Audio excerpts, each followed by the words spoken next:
क्या वाकई भानगढ़ का किला भूतिया है? क्या वाकई वहां रात में जाना खतरनाक है? क्यों नहीं है वहां भारतीय पुरातात्विक विभाग का मुख्यालय? इन्हीं सब सवालों का जवाब जानने के लिए हमें इतिहास के पन्नों में जाना और झांकना बहुत ज्यादा जरूरी है। मैं सागर चौधरी आपका बहुत बहुत स्वागत करता हूं राइट एंगल एकेडमी के यूट्यूब चैनल पर। आज हम लोग देखने वाले हैं भानगढ़ किले का इतिहास। क्या है उस किले में ऐसा और क्या रहा है उसका इतिहास, क्योंकि इतिहास सब कुछ जानता है। तो आज हम देखेंगे भानगढ़ किले के बारे में, क्या उसका इतिहास रहा है, कैसे उसको एक हॉरर हाउस या एक हॉरर किला या फोर्ट घोषित किया गया है। सबसे पहले भानगढ़ का जो किला है उसका निर्माण किसके द्वारा करवाया गया था? तो आमेर के जो शासक हुआ करते थे, कौन? आमेर के शासक भगवान भगवान दास जी। कौन? भगवान दास जी।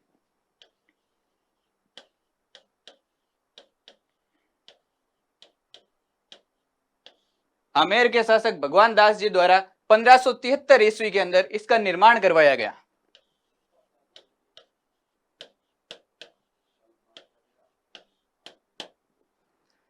किसके लिए करवाया गया इस किले का निर्माण? तो इस किले का निर्माण करवाया गया था अपने पुत्र माधो सिंह के लिए।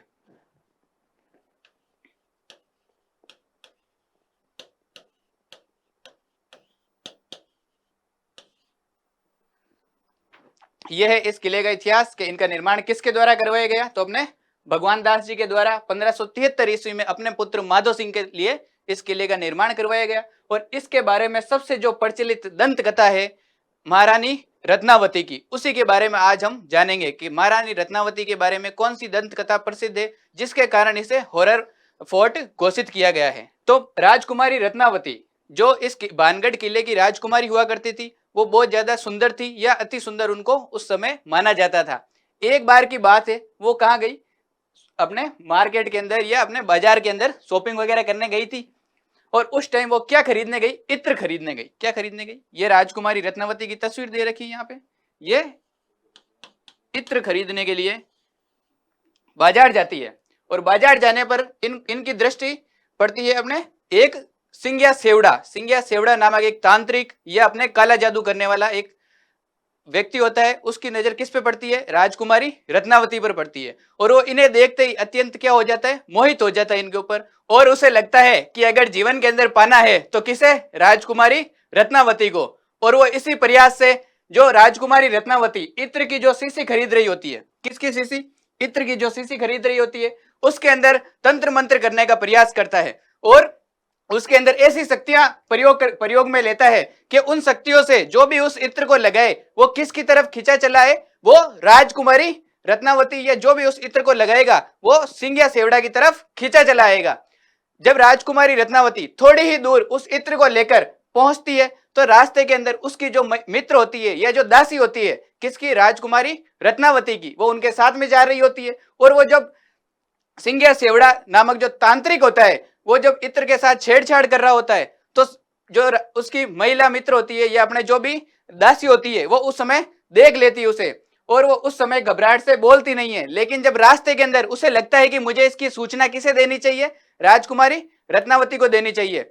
सिंगिया सेवड़ा के बारे में वो जानकारी देती है कि सिंगिया सेवड़ा नामक जो तांत्रिक है उसने इत्र के साथ क्या किया है? छेड़छाड़ करी है और इत्र के अंदर कुछ मिला दिया है। राजकुमारी रत्नावती इस बात से बहुत ज्यादा क्रुद्ध होती है और वो उस इत्र की शीशी को एक बड़ी सी शिला या एक बड़े से भाटे पर दे मारती है। और जैसा कि इत्र के अंदर जो तंत्र मंत्र किया गया था उसके अनुसार जो भी उस इत्र को लगाएगा वो सिंगिया सेवड़ा की तरफ आकर्षित होता चला जाएगा। अब जो इत्र था वो पत्थर के ऊपर या शिला के ऊपर लग चुका था।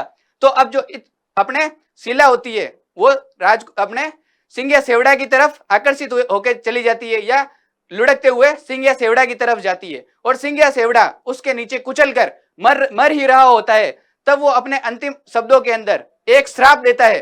क्या श्राप देता है? वो श्राप देता है कि जो भी भानगढ़ का निवासी है या जो भी भानगढ़ के जो किले के अंदर रहते हैं या जो राजकुमारी रत्नावती है वो बहुत ही ज्यादा खौफनाक मौत मरेंगे। और उसके थोड़े ही समय बाद में अजबगढ़ और भानगढ़ के बीच में एक युद्ध होता है।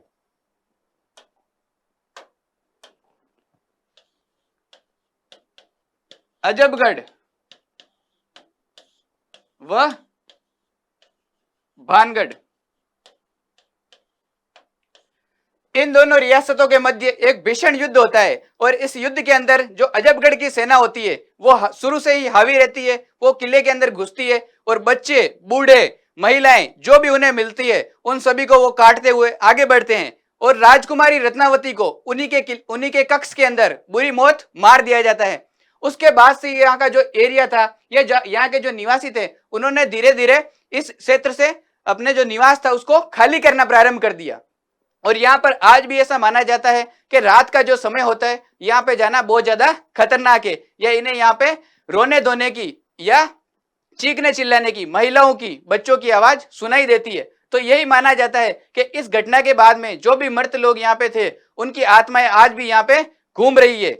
ये बात किसके बारे में? भानगढ़ का जो किला था उसकी ऐतिहासिक पृष्ठभूमि ये रही है। तो क्या आप इस बात से सहमत हैं कि भानगढ़ के किले में आज भी आत्माएं मौजूद है?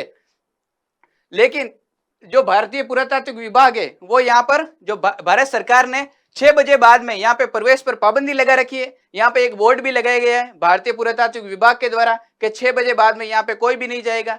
तो अपना जो कानून है भारत सरकार का, वो कभी भी किसी भी जो निर्णय है न्यायपालिका ने कोई भी निर्णय इस आधार पर नहीं दिया है कि भूत प्रेत को माना जाए। तो क्यों भारतीय सर्वेक्षण विभाग ने यहाँ पर इस बोर्ड का प्रयोग किया है कि 6 बजे बाद में यहाँ पे नहीं जाया जाए, और क्यों इस किले के अंदर रात्रिकालीन में प्रवेश नहीं दिया जाता है? और इस प्रकार का बोर्ड ये बताता है कि हमारी जो भारत सरकार है वो भी कहीं ना कहीं इस बात को झुठला नहीं सकती है। तो इसी के साथ में मैं आपके लिए एक प्रश्न छोड़ के जा रहा हूं जिसका उत्तर आप कमेंट में जरूर दीजिएगा कि क्या आप वाकई मानते हैं कि भानगढ़ का किला एक भूतिया किला है? और वहां अगर आप गए हैं तो अपने अनुभव भी शेयर कीजिएगा।